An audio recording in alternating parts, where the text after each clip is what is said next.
bienvenue ici au Parlement européen, dans une place spéciale qui est géographiquement le centre du Parlement européen. Derrière nous, la chambre plénière, à gauche et à droite, en haut et en bas, les réunions, les salles de réunion pour les commissions. 5000 personnes qui travaillent ici et des centaines et des milliers de visiteurs qui viennent ici aujourd'hui pour assister aux réunions. On est ici assis autour d'une table, moi, Frank Schwalbe-Hoth, un Allemand, qui est un des fondateurs des Verts, des écolos allemands et des premiers députés au Parlement européen, anciens députés maintenant. On est 3 femmes ici, Madame la députée, Maxette Pierbakas, qui vient de Guadeloupe. Et là, elle a une célébrité, car elle s'est impliquée dans les syndicats des travailleurs agricoles.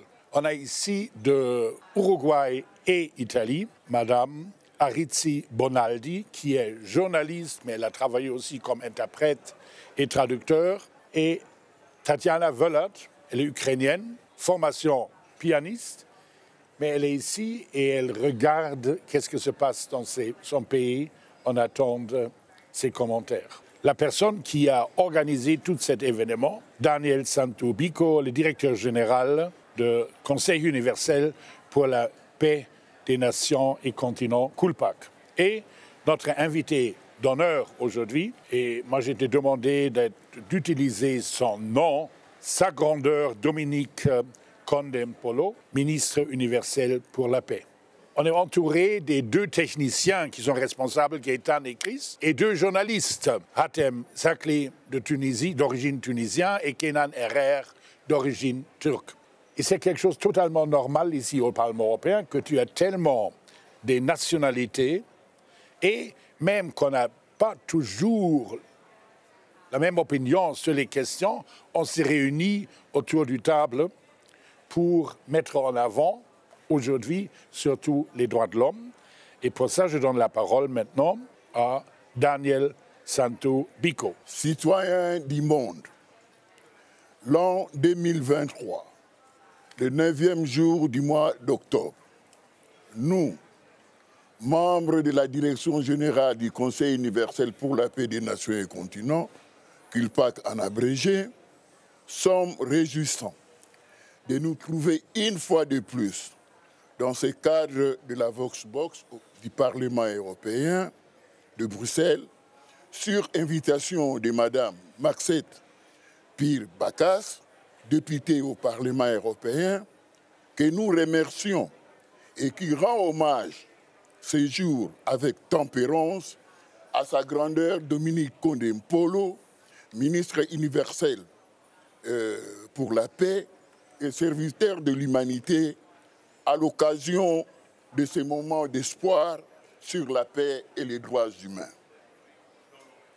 C'est une journée mémorable, joyeuse et d'encouragement à l'égard de cette brillante personnalité que nous venons de préciter, qui a été élevée à cette dignité honorifique par le CULPAC suite à son intervention remarquable à notre campagne de la vulgarisation des droits des humains par l'impression des livrets des droits de l'homme édictés par les Nations Unies que nous distribuons gracieusement dans les écoles, universités, la société en général, ainsi que sa contribution personnelle pour l'installation de la Cité de la Paix dans la ville de Kinshasa, en République démocratique du Congo, cadre par excellence, réunissant des personnes de toutes catégories et sans aucune distinction pour pérenniser la paix.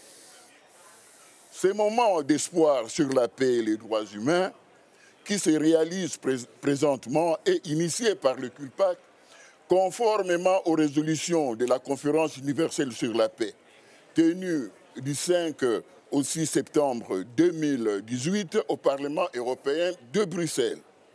Dans ces assises, les députés européens provenant de toutes les tendances politiques nous ont appuyés en disant et reconnaissant. Nous citons: si la politique mettait un peu d'amour entre eux dans leur mission, beaucoup de choses iraient mieux. Fin de citation. Il serait judicieux que toute personne puisse méditer sur la paix intérieure et mentale pour faire asseoir la paix universelle, afin de renforcer sa paix avec les autres, partant d'une famille à une nation, en tout lieu et toutes circonstances, avec amour.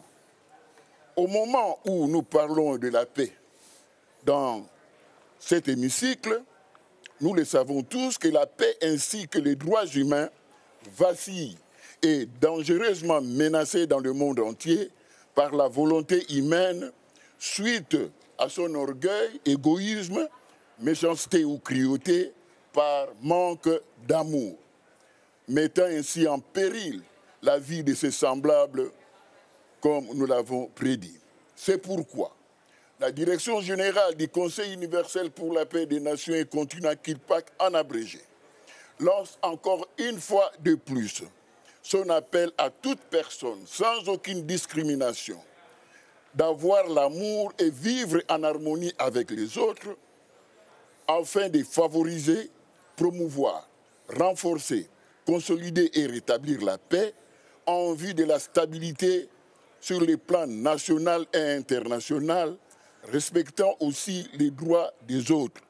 Car il est indéniable, sans la paix, rien de bon ni de durable sur tous les plans et dans n'importe quel domaine ne pourrait se faire dans nos nations et continents. Que vive la paix et le respect des droits humains. Je vous remercie. Merci, merci. Et maintenant, l'invité spécial d'aujourd'hui, s'il vous plaît. Merci. D'abord, mes salutations à tout le monde. Peuple du monde entier sans aucune distinction.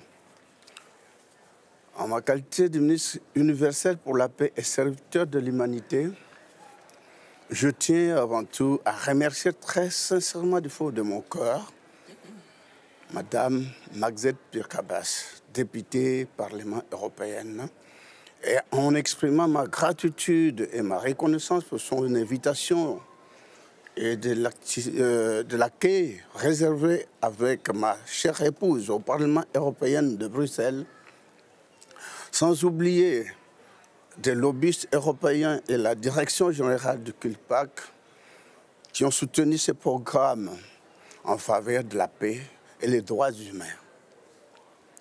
Mon émotion positive est grande pour cette opportunité qui nous est offerte aujourd'hui dans ce cadre européen de Voxbox pour donner ma modeste réflexion sur l'espérance de la paix et les droits humains en ce moment très compliqué et difficile que traverse notre planète où des conflits armés, de guerre, la famine, la pauvreté et la misère, l'exode de guerre, sans oublier le réchauffement climatique avec tout ce dégât tragique et incalculable qui assombrissent la paix et la vie humaine dans tous nos continents.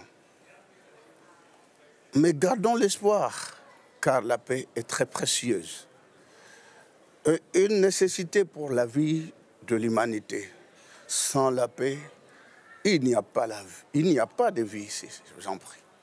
Et nous devons aussi prendre conscience pour nous engager tous, partout où nous sommes dans ce monde, de traiter avec un grand respect notre planète, où nous menons notre existence afin d'éviter de désastres que je venais de citer. Dans ma mission du ministre universel pour la paix, je me donne comme priorité de chaque jour la promotion et le renforcement de la paix, le respect des droits et de toutes les personnes, spécialement le droit de la femme et la minorité pour un monde équitable, la protection des animaux et de l'environnement. Ma mission n'est pas politique, mais elle est humanitaire. Surtout que je suis un rassembleur, un encadreur et de la population dans différents pays. Je viens de la République démocratique du Congo. Ce grand pays qui reprend doucement pour l'état de droit, le développement et le rétablissement de la paix par le courage et la bonne volonté de son Excellence, M. Félix-Antoine Tshisekedi Tshilombo, président de la République, car nous reconnaissons ses efforts pour le bien-être de son peuple que nous sommes.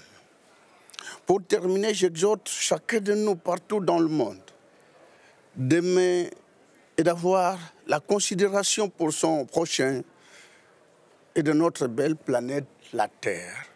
Je vous remercie. Merci beaucoup pour cette intervention, Madame Maxette Purgabas, députée ici de Guadeloupe, mais pour toute l'Europe, s'il vous plaît. Déjà, je remercie que Monsieur Sa Grandeur soit venu au Parlement européen, aussi le directeur du CULPAC, et aussi vous, mon cher très ami, qu'on se connaît depuis longue date. À part d'être députée européenne aussi, je suis présidente nationale du Rassemblement des Français d'Outre-mer et de l'étranger. Ça veut dire de pouvoir rassembler.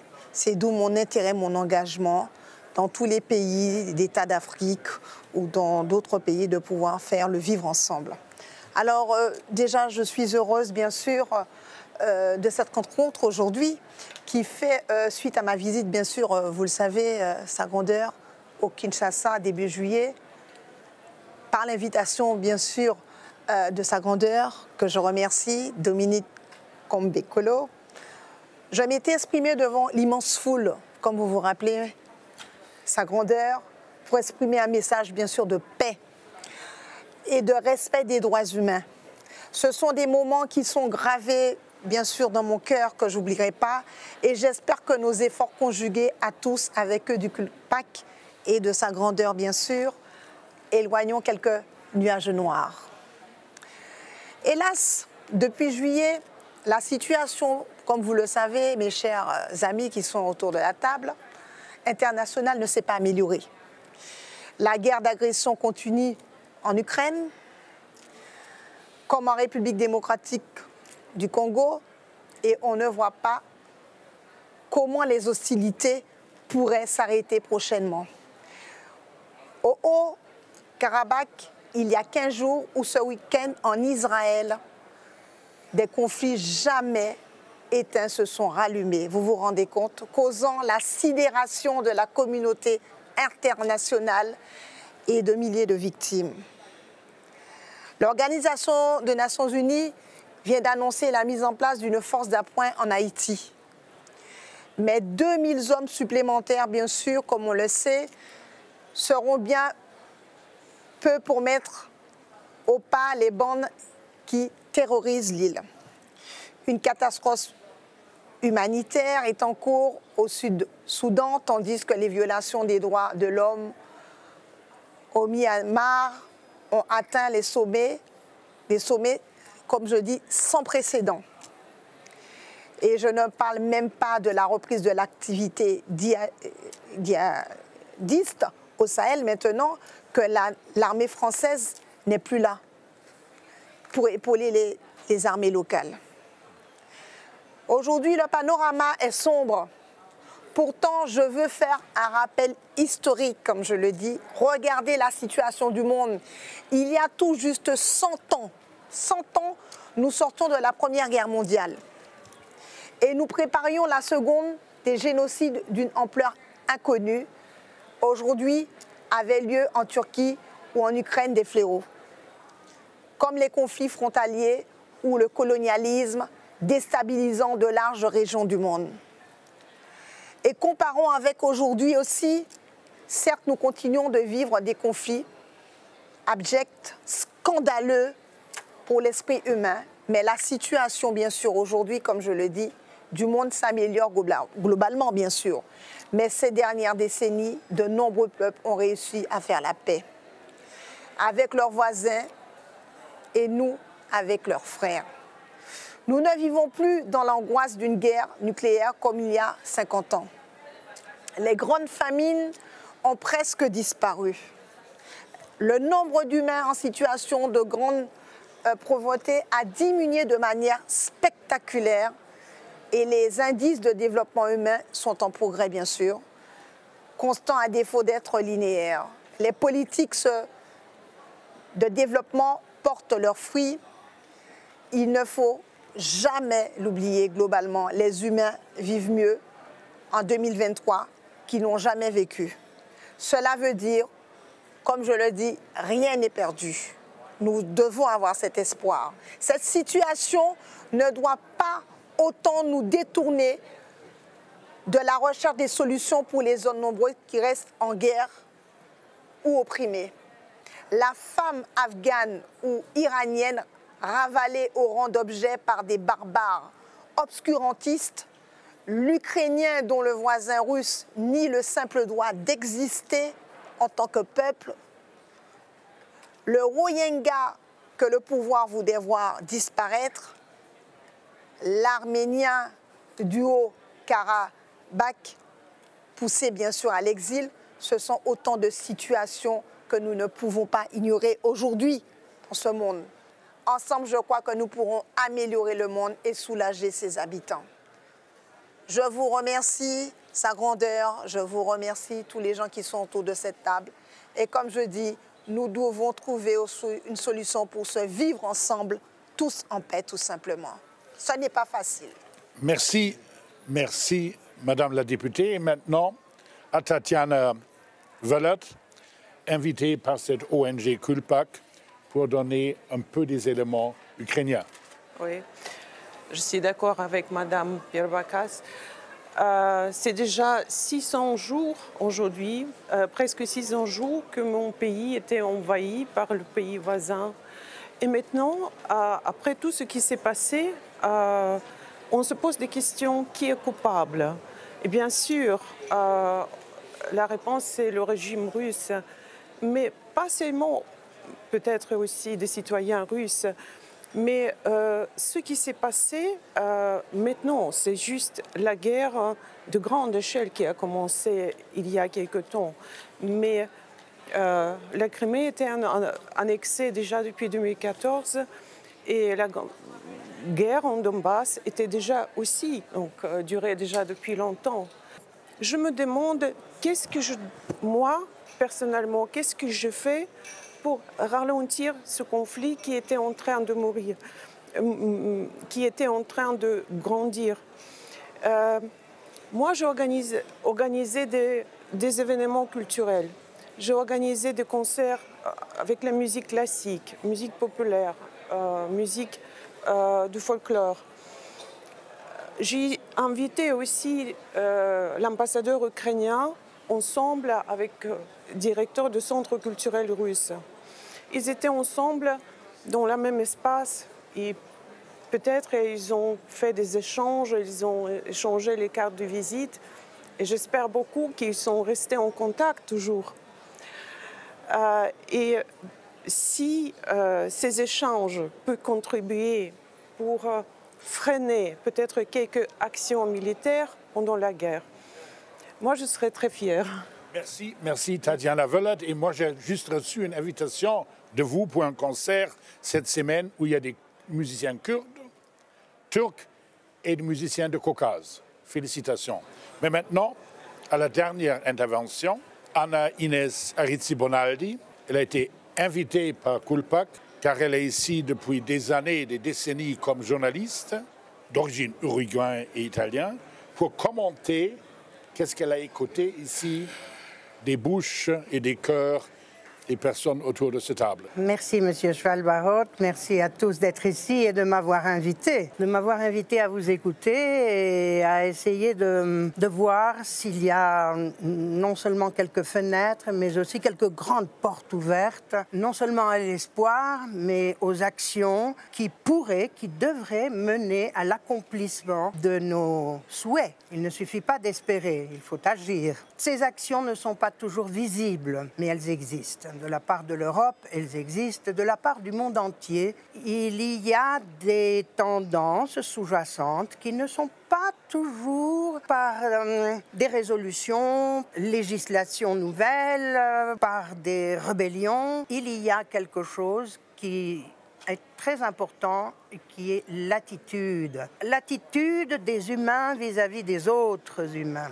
La bienveillance. La bienveillance existe. Elle est indispensable à l'accomplissement de quelques projets, programmes, plans, on peut l'appeler comme on voudra, quelques actions qui nécessitent l'harmonie. Parce que les enfants sont notre présent et notre avenir immédiat. Et ça passe vite, l'enfance. On ne peut pas détruire cette période, on ne peut pas lui faire subir les conflits de ceux qui tiennent les rênes du pouvoir, dans la famille ou ailleurs, car ça laisse des séquelles, et c'est épouvantable. Ils vivent constamment avec les traumatismes du passé, de la même façon que les adultes vivent avec les traumatismes, ou supportent, vivent mal, les traumatismes des guerres passées. Finir avec les guerres, mais avec une paix équilibrée, harmonieuse, juste. Et surtout, ne pas déclencher par des agressions qui peuvent sembler couvrir certains intérêts, mais qui, au fond, sont contraires à ces intérêts mêmes. Vous venez de le dire, Tatiana. Merci, voilà. Merci beaucoup. Mon message est important. Oui. Cohésion et cohérence, harmonie. Merci pour cette conclusion. Merci à tous les intervenants. J'espère que tout le monde est content. D'où mon intérêt aussi, je l'explique aujourd'hui dans cette table ronde, d'aider et mon engagement a toujours été mon investissement dans cette cohésion sociale dans tous les pays, comme les pays tiers-monde, comme l'Afrique. Vous savez qu'on a voté plus d'1 milliard pour l'Ukraine, pour les soutenir. Comme je dis, nous n'avons pas le choix de se vivre ensemble. C'est ce message que je voulais apporter, qui va faire se vivre ensemble pour mettre cette paix. Ça ne va pas être facile, mais tout le monde autour de cette table sont de plusieurs nationalités et c'est ce qui est important aujourd'hui. Voilà. Merci beaucoup, Madame la députée. J'espère que tout le monde est content autour du table et j'espère que les gens qui vont voir cette demi-heure vont être contents aussi. Et merci à Gaëtan et Chris qui ont fait tout le travail technique pour qu'on puisse travailler ici. Ce sont des Belges, au contraire de nous qui viennent des pays du monde. Merci beaucoup. Merci, au revoir. Bye bye.